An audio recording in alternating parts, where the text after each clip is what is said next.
Berbagi kasih kepada orang lain sudah jadi agenda rutin yang digelar Ampem Cabang Bethesda, Ranting Oikumene. Ini kali ketiga Ranting Oikumene turun jalan untuk membagikan makanan kepada sejumlah orang yang ditemui. Mulai dari gelandangan dan pengemis, tukang ojek, tukang becak, serta orang dalam gangguan jiwa. Aksi berbagi itu menyasar beberapa lokasi mulai dari Air Salobar, Jalanan Protokol Kota Ambon, hingga ke Kota Jawa, Negeri Rumah 3, Sabtu 2 November 2024 kemarin. Kepada tribunambon.com, Ketua Ranting Oikumene, Satria Rehata mengungkapkan aksi ini merupakan implementasi dari program kerja bidang 4 terkait pekabaran Injil. Lanjutnya, total ada 100 box makanan yang dibagikan. Tujuannya agar orang-orang turut merasakan cinta kasih Kristus melalui program ini. Nilainya kecil tapi semoga bermanfaat dan menginspirasi anak muda lainnya di Kota Ambon.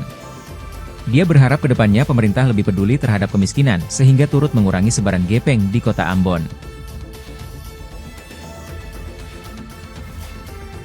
Download Tribun X sekarang, menghadirkan lokal menjadi Indonesia.